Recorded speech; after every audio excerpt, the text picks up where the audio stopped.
Oui, je confirme que la DST est derrière moi. Déjà, je ne suis pas chez moi.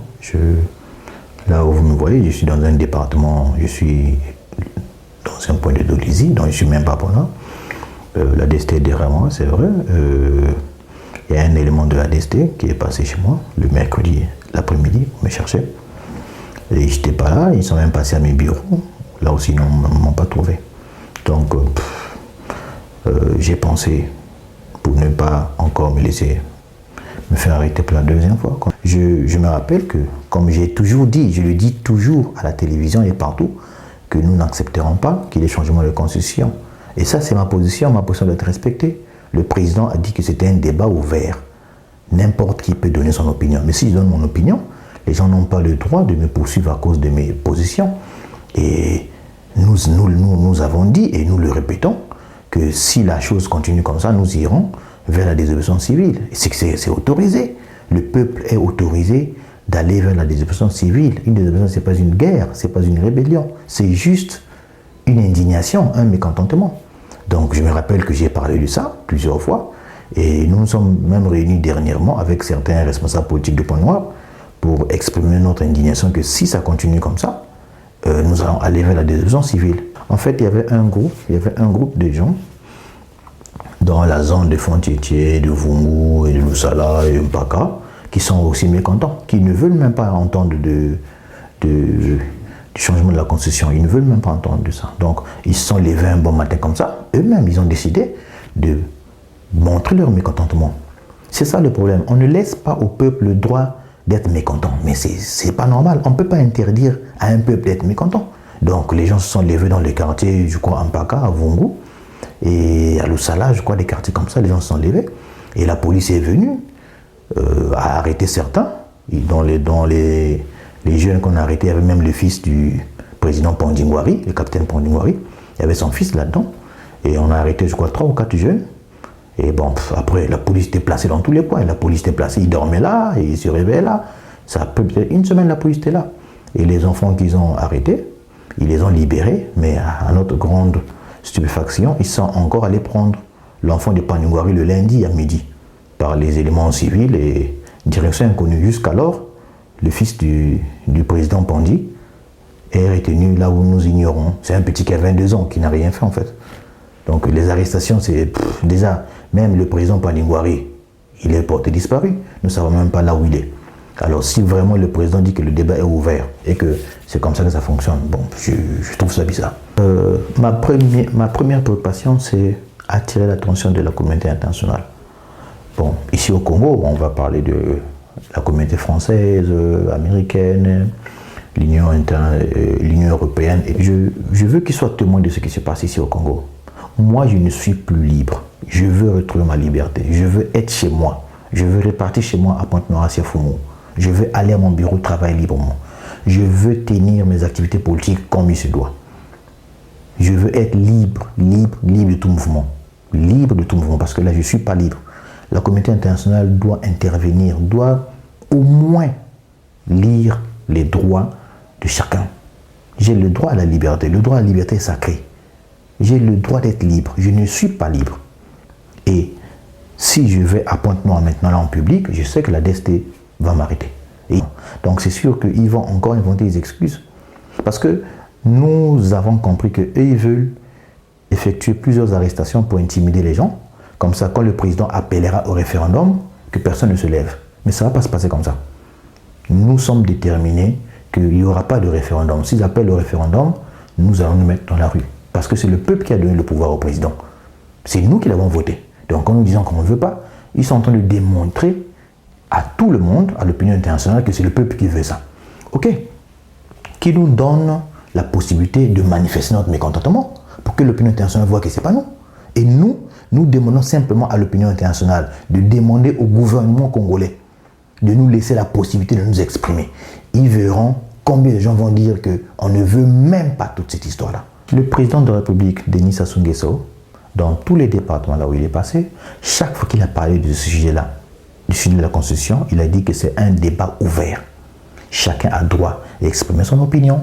Personne ne sera poursuivi pour ça. Personne ne sera arrêté pour ça. Aujourd'hui, il y a plusieurs personnes qui sont déjà en fuite. plusieurs personnes qui ont fui. Mais si c'est un dialogue ouvert, alors, mais je lance encore l'appel à la communauté internationale, où le président Sassou Nguesso a menti, où le président Denis Sassou Nguesso a menti sincèrement à la population. Parce que si un président donne sa parole que c'est un dialogue ouvert, et que sur ce même dialogue-là, on est en train de traquer les gens, d'arrêter les gens, mais c'est pas juste. On ne peut pas dire une chose et faire son contraire. Donc, nous en appelons encore à la communauté internationale. Voyez de vous-même comment le président agit, comment le président Sassou Nguesso agit. Voyez de vous-même. Parce que moi, je suis une preuve. Moi, je suis en ce net moment. J'ai fui ma maison. Regardez là où je suis. Ce n'est pas même ma maison. J'ai fui ma maison et je suis une preuve qu'ils sont en train de traquer les gens, qu'ils pensent que ceux-là peuvent organiser une désobéissance civile. Donc, ils se mettent derrière moi pour sûrement m'isoler avant qu'on parle du référendum. Pour que quand on parlera du référendum, je suis sûrement en prison ou quelque part comme ça. Mais j'en appelle à la communauté internationale. Je demande ma liberté de circuler. Chaque individu doit jouir de son droit de manifester. Et moi, j'ai le droit de manifester. N'importe qui a le droit de manifester. De la même façon que ceux qui sont avec la mouvance présidentielle manifestent leur joie en affichant des banderoles partout. Ils affichent des banderoles, ils affichent les photos du président comme si nous étions en campagne. Personne ne dit le contraire. Alors, nous aussi, on a le droit de manifester. Mais ils ne doivent pas être en train de nous traquer comme ils le font. D'ailleurs, pour votre information, monsieur le journaliste, je vous dis qu'il y a une liste qu'ils ont établie à la DST. Ils ont une liste qu'ils ont établie de plusieurs noms des leaders politiques de la ville de Pointe-Noire. Donc, certaines déjà sont en fuite et les arrestations vont continuer. Donc, en fait, ce que je dis concerne même nos amis qui n'ont pas encore été arrêtés. Parce qu'il y a un risque qu'ils continuent à arrêter les gens. C'est une politique qu'ils vont faire pour intimider. Les amis politiciens de Pointe-Noire, je vous demande s'il vous plaît d'être très vigilants et de dénoncer tout acte que vous allez remarquer anormal. Tout ce que vous remarquez comme anormal. Donc, c'est une liste qu'ils ont tracée et ils vont traquer tout le monde que le nom figure à la liste là. Il y a des journalistes, il y a des politiciens, il y a des grands hommes de la ville. Ils ont tracé une liste pour isoler, pour mettre la ville à genoux. Mais nous demandons encore une fois de plus à l'opinion internationale. Si vous le pouvez, menez les enquêtes. Menez les enquêtes, vous allez vérifier que ce que nous disons est vrai. Ils ont une liste qu'ils ont établie pour arrêter les gens. Je suis M. Alphonse Bandimbani. Je suis le président du Front des Patriotes Unis, le FPU, un parti reconnu officiellement au Congo. Je m'adresse aux militants du parti et au peuple congolais en général. Nous avons le droit de manifester. Nous avons le droit de nous exprimer. Quand le gouvernement viole les droits, le peuple a le droit d'aller vers la désobéissance civile. C'est normal. L'insurrection devient un devoir. Donc, en ce net moment, le gouvernement n'est pas en train de respecter ce qu'ils devraient faire. Ils sont en train de partir vers la Constitution. Ils passent en force, en fait. Ils sont en train de faire un passage en force. Et ils nous traquent partout. Ils sont armés, nous ne sommes pas armés. Ils nous traquent partout, ils nous maltraitent. Et un peuple qui est maltraité, la dernière chose qui lui reste à faire, c'est se lever, se mettre dans la rue et procéder par l'insurrection.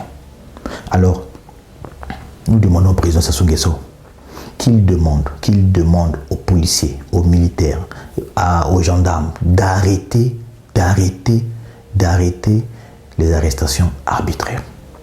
Nous ne voulons plus ça. Le Congo, c'est un pays libre. Nous sommes libres, lui qui parle chaque fois de la paix. C'est un pays qui est libre. Le Congo est un pays en paix. Alors, il faudrait que les arrestations arrêtent. Parce que nous n'avons aucune défense. On nous arrête d'ici, là, on arrête tout le monde tous les jours. Donc nous sommes devenus comme des chiffons. Ça ne peut pas continuer comme ça. Il faudrait que la DST, la police, arrête d'arrêter les gens. S'ils n'arrêtent pas, nous serons obligés de rentrer dans la rue et de manifester. Le droit de manifester est sacré. Le droit de manifester est sacré. Nous allons nous mettre dans la rue pour que maintenant, comme ils ont des armes, nous on n'a pas des armes, qu'ils nous exterminent tous. C'est pas grave. Si c'est ce qu'ils veulent, parce que le président Sassou a dit c'est un débat ouvert. Mais apparemment, on voit que le débat n'est pas ouvert. Donc déjà, le président Sassou a menti. Pourquoi le débat ouvert doit seulement pencher du côté de ceux qui disent oui? Pourquoi ceux qui disent non deviennent les ennemis? Pourquoi ceux qui disent non deviennent les gens à traquer? Alors, nous pensons que ça ne marche pas comme ça. Et nous attirons l'attention nous attirons l'attention de la communauté internationale. Vous êtes témoins de ce qui se passe. Vous êtes témoins de ce qui va arriver. Parce que s'ils continuent à nous arrêter comme ça, s'ils continuent à nous traquer comme ça, nous allons nous mettre dans la rue. Et nous, quand nous nous mettrons dans la rue, nous ne nous reposerons plus jusqu'à ce qu'on mette fin à tout ça. Si on se met dans la rue, on ne va pas s'arrêter jusqu'à ce que tout ça finisse. On sera dans la rue, on va rester dans la rue et quant à eux de décider s'ils vont nous exterminer. Tous. Je demande à tous les Congolais, surtout ceux qui se battent pour le pays. Je vois en France, je vois John Binit, je vois Donald Imperator, je vois Bruno Mouelé, je vois au Canada, Sosten Samba, je vois à Brazzaville, le président Pouelé et tout le monde. Lèvons-nous pour nos droits. Lèvons-nous pour nos droits. Nous avons tous les mêmes droits.